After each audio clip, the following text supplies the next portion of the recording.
Good afternoon, my Real News Media TV family. Welcome back to the channel for another news update. And in the news this afternoon, trial of Noel Maitland for Donnelly Donaldson's murder to begin today.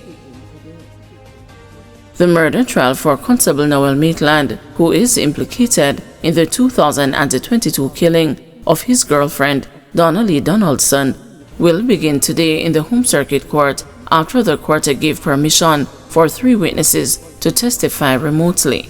The proceedings will open with the empaneling of the jury.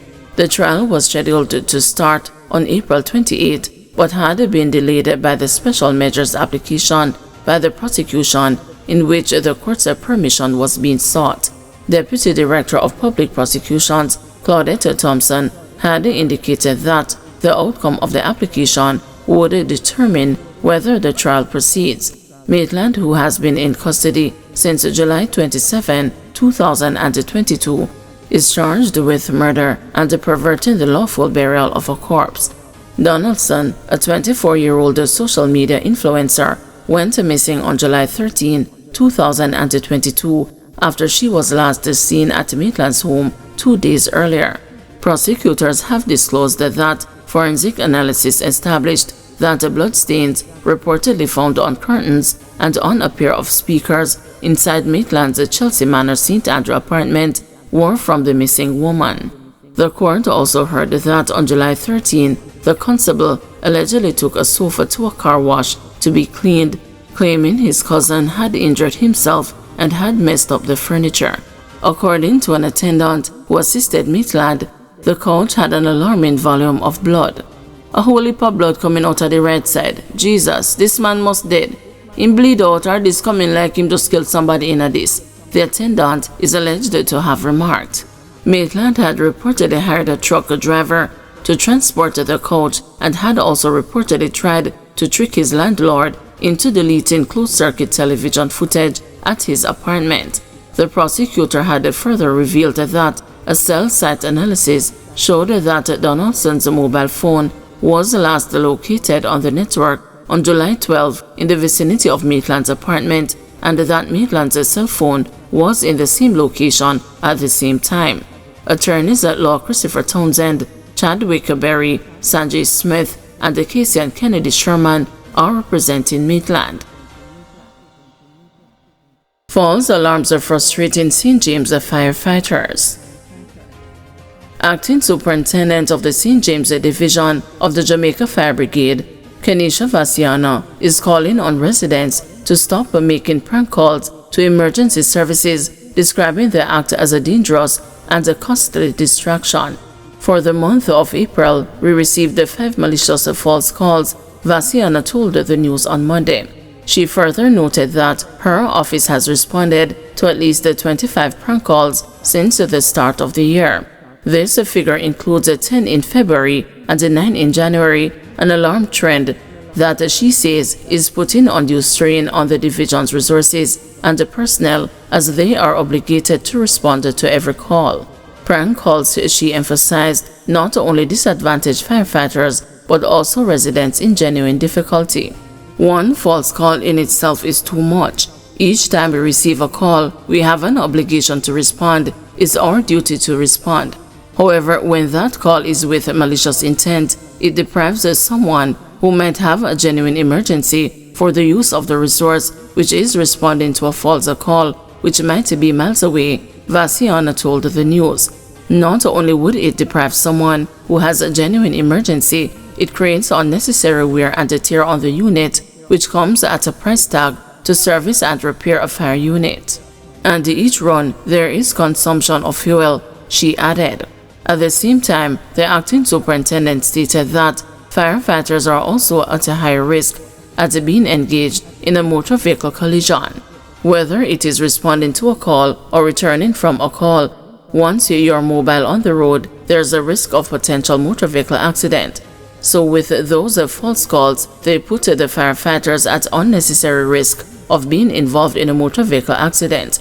Even with the best of defensive driving, there is always the risk of an accident, she stated.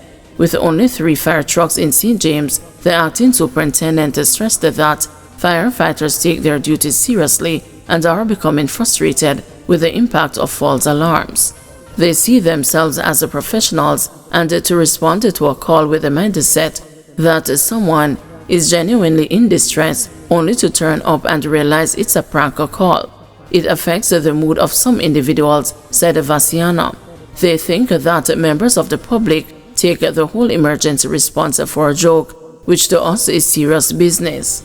JFB Commissioner Stuart Beckford previously disclosed that there were 1,759 malicious false alarms last year, a 24.4% rise from the 1,413 calls received in 2023. Meanwhile, Vasiana is urging locals to put themselves in the shoes of those who actually require emergency services. She believes that this selfish act should be halted. I just want for each individual to put themselves in the position of someone who is in an emergency situation and request assistance from the fire department, she said. The situation which exists at the moment is that the necessary resource is 30 kilometers away responding to a prank call, whilst you're there in a genuine distress requiring the resource. Just put yourself in that situation and you'll realize how important it is to desist from making those prank calls. Judiciary dismisses DPP's concerns regarding Trade Winds citrus case. The Judiciary of Jamaica has responded to questions from the Director of Public Prosecutions, Paula Llewellyn, about the actions of the presiding judge and the clerk of the parish court in managing a Trade Winds citrus case. In a statement on Friday, Jamaica's chief prosecutor suggested that Trade Winds citrus ought to have pleaded guilty in its high-profile environmental breach case, which stemmed from a 2023 oil spill in the Rio Cobre. The DPP suggested that the case was wrongfully disposed of last year.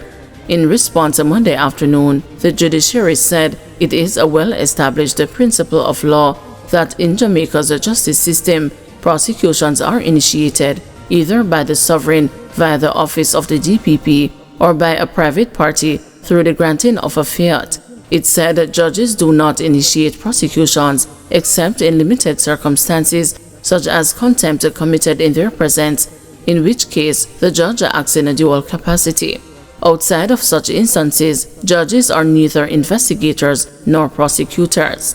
The judiciary pointed out that a trial judge is under no legal duty to question or override a prosecutor's decision not to proceed with a criminal matter. The decision, it said, lies squarely within the remit of the prosecuting authority. Further, the judiciary added that there is no legal or factual basis to support the suggestion that the judge should have interrogated the matter or facilitated consultation with the office of the DPP. Guys, thank you for watching. See you this evening at 6 p.m. for another news update.